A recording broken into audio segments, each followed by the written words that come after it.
Dia katakan. Dan dia katakan, no, saya mau menjual bisnisku pada saat saya berumur 30 dan saya akan melayani Tuhan sepenuh waktu. Seorang majelis menghampirin dia kembali dan dia mengatakan, Pak Moody, pada saat tadi Pak Moody mengatakan di depan seluruh jemaat bahwa Pak Moody mau menjual bisnisnya dan mau melayani full time. Pak Moody lebih baik duduk diam, duduk manis. Di situ Pak Moody melayani Tuhan. Moody mengatakan, enggak, aku kepingin melayani Tuhan. Aku mau menjual bisnisku. Dia katakan, Pak Moody, pada saat Pak Moody tadi mengatakan di depan, telinga saya aja merasa terganggu, hati saya aja merasa terganggu pada saat Pak Moody mengatakan akan hal itu. Karena grammar daripada Pak Moody berantakan, dia katakan. Apa yang dikatakan oleh D.L. Moody? Dengan majelisnya, dia katakan, oh, berarti grammar daripada Bapak lebih baik daripada grammar saya. Dan majelis itu mengatakan, yes, of course. Grammar saya lebih baik, dia katakan. Dan apa yang dikatakan oleh D.L. Moody? So, apa yang sudah kamu lakukan untuk Tuhan? D.L. Moody mengatakan demikian. Apa yang sudah kamu lakukan untuk Tuhan? Seringkali di dalam kehidupan kita, kita mungkin mengkritik orang. Wah, Inggrisnya belepotan. Oh, kayak gitu kok bisa di depan ya. Oh, pakaiannya aja kayak gitu. Kita sering kritik. Kita yang berpakaian baik, apa yang sudah kita lakukan untuk Tuhan? Grammar kita yang baik, Inggris kita yang baik, apa yang kita sudah lakukan untuk Tuhan? Seringkali kita bisa mengkritik, tetapi apa yang sudah kita lakukan?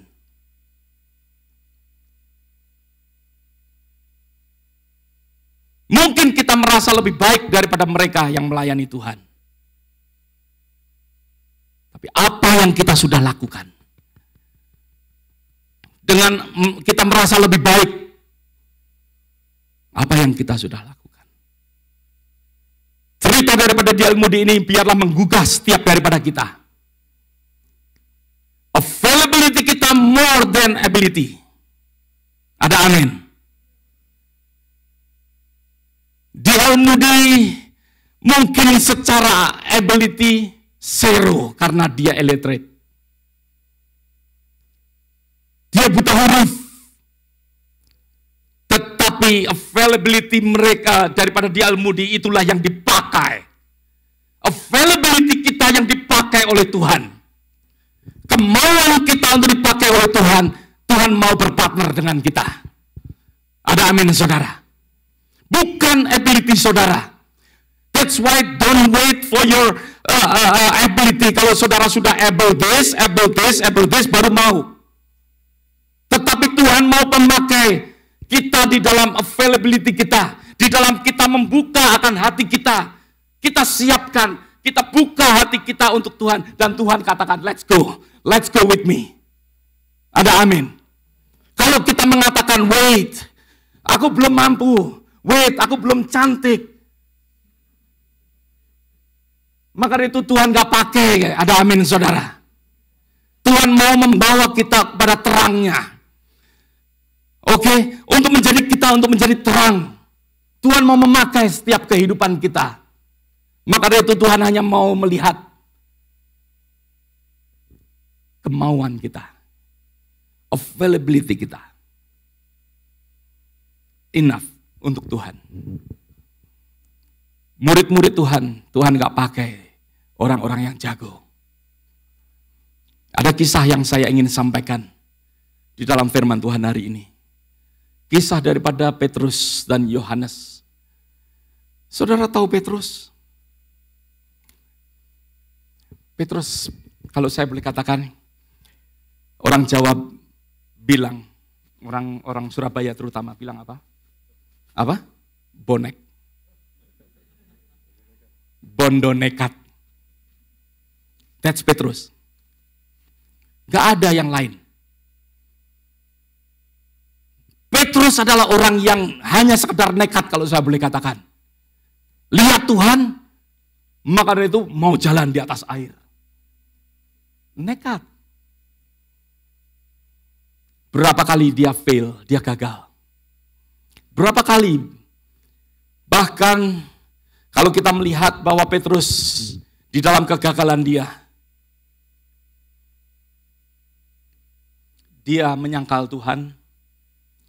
Sampai akhirnya kalau saudara lihat di dalam kitab Kisah Para Rasul, mari kita buka sama-sama di dalam Kisah Para Rasul pasal yang ketiga.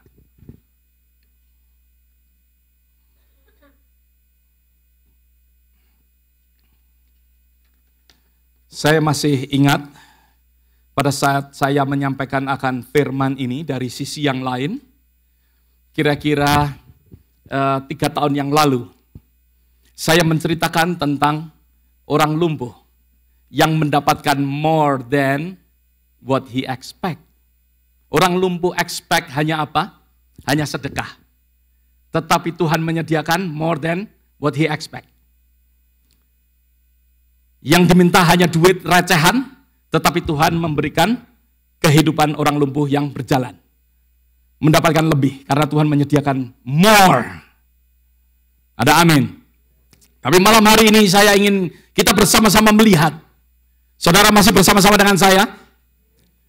Yang masih bersama-sama dengan saya, katakan amin. Haleluya. Di dalam Kisah Para Rasul pasal yang ketiga, kita lihat bahwa di sini cerita daripada Yohanes dan Petrus. Bagaimana orang yang dipakai untuk menjadi partner daripada Allah. Saya ingin memberikan 7 bagaimana Petrus dan Yohanes dipakai oleh Allah. Yang pertama, yaitu karena saya ingin untuk saudara membawa sesuatu pengajaran dari saya. Di dalam ayat yang pertama dikatakan, pada suatu hari menjelang waktu sembahyang, yaitu pukul 3 petang, naiklah Petrus dan Yohanes ke bait Allah. Yang pertama, bahwa Tuhan akan memakai orang yang mana melakukan sesuatu kehidupan yang benar. Hal-hal yang benar yang dilakukan, di situ Tuhan mau berpartner dengan kita. Tuhan mau berpartner dengan saudara. Tuhan mau bekerja sama dengan saudara. Kalau saudara hidup dan melakukan sesuatu yang benar. Sesuatu yang benar seperti yang dilakukan oleh Yohanes dan Petrus. Petrus yang dulu orang yang gagal. Kalau saya boleh katakan, dia orang yang jatuh. Tetapi Tuhan memberikan seorang partner, yaitu Yohanes. Yohanes orang yang lebih bijaksana. Yohanes orang yang lebih bisa memberikan akan kasihnya. Dan Tuhan menyediakan seseorang untuk menggandeng akan Petrus. Karena Tuhan mempunyai rencana di dalam kehidupan Petrus. Petrus hanya bondo nekat. Dan Tuhan mau memakai kehidupan Petrus. Dan disinilah kita melihat bahwa Petrus melakukan sesuatu hal yang benar dikatakan. Melakukan sesuatu di mana mereka selalu pergi sembahyang pukul 3 petang. Pukul 3 petang bukan 3 pagi, tetapi 3 sore, saudara. Pukul 3 sore Yohanes dan Petrus pergi ke bait Allah. Melakukan sesuatu, menyediakan sesuatu waktu untuk berdoa. Melakukan sesuatu yang baik dan benar. Saudara, seringkali di dalam kehidupan kita mungkin melakukan sesuatu yang baik, tapi belum tentu kita melakukan sesuatu yang benar. Ada amin. Di dalam kehidupan kita mungkin melakukan sesuatu yang baik. Tetapi belum tentu saudara melakukan sesuatu yang benar. Saya ingin memberikan ilustrasi, yaitu mertua saya sendiri. Pada saat mertua saya mau bertobat, dia dari muda sampai tua, dia orang yang beragama, ya banyak sekali sembahyang di rumahnya. Banyak sekali patung-patung, bahkan ada suatu tempat sembayangan, kamar khusus di rumah mertua saya. Dia, kalau saya boleh katakan, orang yang sulit untuk menerima Tuhan. Karena banyak sembayangan, dan dia sendiri mendalamin kejawen, ya, ilmu-ilmu, keris, dan lain sebagainya. Tapi satu saat, orang yang demikian bisa mendengar. Anak-anaknya mendengar. Saya sering kalau main waktu itu, ya, di Houston dan lain sebagainya, saya sengaja ajak kongko dia. Dari malam sampai larut pagi, saya berbincang-bincang. Saya mengajarkan firman Tuhan, gak mempan. Tapi satu saat dia mendengar akan firman yang mengatakan, kamu itu baik, tetapi tidak benar. Bingung dia. Mulai confused, mulai bingung. Baik kok gak benar, baik kok gak benar. Tiap hari dia memikirkan, baik gak benar. Kok bisa? Karena yang dia pikirkan selalu berbuat baik. Berbuat baik. Tetapi firman mengatakan, kamu baik, tapi gak benar. Sampai satu saat dia pergi